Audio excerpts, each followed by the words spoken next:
અમદાવાદમાં અંધશ્રદ્ધાની આડમાં સગીરા સાથે ગંભીર ગુનો આચર્યાના કેસમાં પોલીસે ભુવા તરીકે કામ કરતા આરોપીની ધરપકડ કરી છે।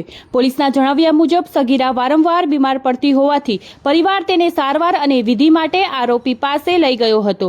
આ દરમિયાન બીમારી દૂર કરવાની વિધિના બહાને આરોપીએ સગીરાને પોતાની પાસે બોલાવી પાણીમાં બેભાન કરવાની દવા ભેળવી હોવાનું અને ત્યારબાદ તેની સાથે ગંભીર કૃત્ય આચર્યું હોવાનો આક્ષેપ છે। સમગ્ર મામલે પોલીસે આરોપી ની ધરપકડ કરી છે। વધુ તપાસ હાથ ધરી છે।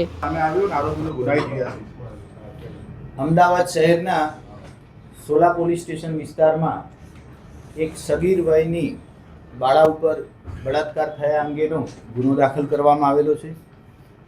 સમગ્ર બનાવ એવો છે કે આ જે ભોગ બનનાર છે એ આજથી એકાદ વર્ષ પહેલાં બીમાર થયેલા અને પરિવારના સભ્યો દ્વારા અવારનવાર બીમાર થતા હોવાથી આ ભોગ બનનારને એમના જ સમાજના એક ભુવાજી પાસે લઈ જવામાં આવેલા હતા। તાંત્રિક વિધિ કરવાના બહાને આ ભુવો કે જેનું નામ ચંદ્રકાંત ઉર્ફે ચંદ્રેશ કાંતિલાલ પંચાલ છે, જેની ઉંમર 32 વર્ષ છે અને અમદાવાદ શહેરના વિશ્વાસ સિટી ભાગ 2માં રહે છે। આ આરોપી ભુવો અવારનવાર ભોગ બનનારના ઘરે જતો, વિધિ કરવાના બહાને ઘરના અન્ય સભ્યોને થોડીવાર માટે બહાર બેસવું પડશે એમ કહી અને અન્ય સભ્યોને ઘરની બહાર રાખતો। એ દરમિયાન કોઈ પણ કેફી પીણું પીવડાવી અને ભોગ બનનારને અર્ધબેભાન જેવી પરિસ્થિતિ થાય પછી તેની સાથે શરીર સંબંધ બાંધતો। આવું 2 થી 3 વાર ભોગ બનનારના ઘરે એણે શારીરિક સંબંધ બાંધેલો છે।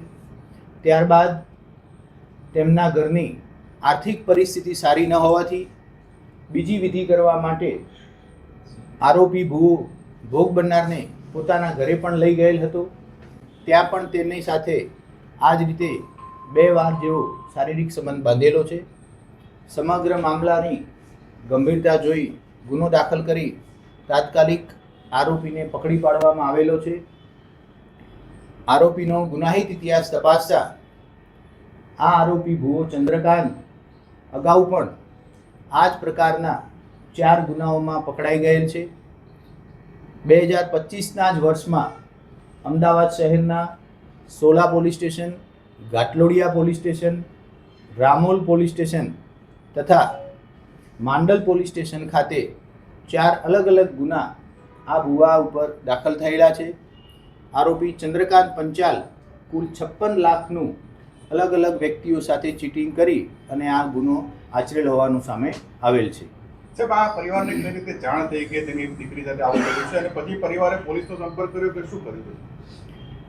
જ્યારે આ આરોપી ભુવો ભોગ બનનારને પોતાના ઘરે લઈ ગયેલ એ દરમિયાન કોઈ 1-2 જગ્યાએ તેની સાથે ફોટા પાડેલા હતા, જે ફોટાઓ આ ભુવાએ પોતાની રીતે વાયરલ કરતા ભોગ બનનારના સગાવાલાએ ભોગ બનનારના પરિવારને જાણ કરતા સમગ્ર મામલો બહાર આવેલો છે અને પરિવારના સભ્યો દ્વારા પોલીસ સ્ટેશન ખાતે ફરિયાદ દાખલ કરાવેલ છે। સાહેબ, આરોપીનું બેકગ્રાઉન્ડ શું છે? કેટલું ભણેલો છે અને પરિવારમાં કોણ કોણ છે?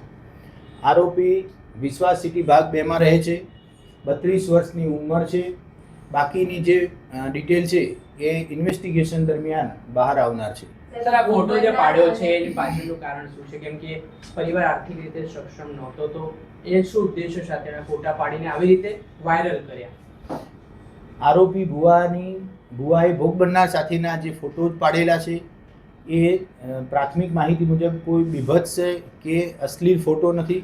ખાસ કરી ખુલ્લી જગ્યાએ નોર્મલ એક પતિ પત્ની જેવા એસ્ટાબ્લિશ થાય એ મુજબના ફોટા લીધેલા છે।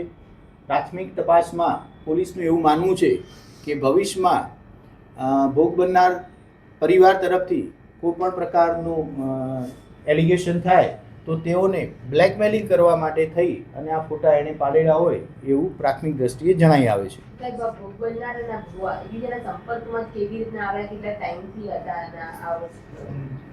ભોગ બનનાર પરિવાર અને આરોપી ભુવાજી બંને એક જ સમાજમાંથી બિલોંગ કરે છે, એટલે વાતોવાતમાંથી કોઈની મારફતે આ ભુવાજીના સંપર્કમાં ભોગ બનનાર પરિવાર આવેલાનું જણાઈ આવેલ છે। સાહેબ, ટેકનોલોજીના યુગમાં પણ લોકો અંધશ્રદ્ધા તરફ આગળ વધી રહ્યા હોય તો લોકોને આ મેસેજ શું આપશો કે જે આ રીતે વિધિ કરાવવાના નામે કે કોઈ બીમારીના નામે ભુવાજી પાસે જતા હોય છે?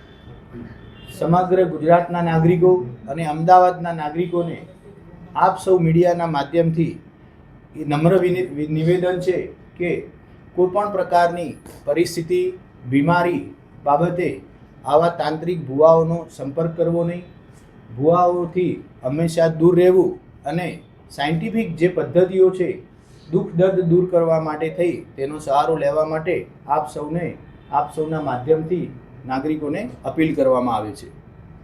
સાહેબ, 4 જેટલા ગુના પણ નોંધાયેલા છે અલગ અલગ પોલીસ સ્ટેશનમાં, તો કેટલી દીકરીઓ પર એવા દુષ્કર્મ આચર્યા છે જે અલગ અલગ ફરિયાદ છે? અગાઉના જે 4 ગુના દાખલ થયેલા છે એ અલગ અલગ પોલીસ સ્ટેશનમાં દાખલ થયેલા છે. એ દરમિયાન મોટાભાગે પરિસ્થિતિ સુધારવા માટે થઈ અને પોતે ભોગ બનનાર પરિવાર સાથે ચીટિંગ કરેલાના મોટાભાગના ગુના દાખલ થયેલા છે.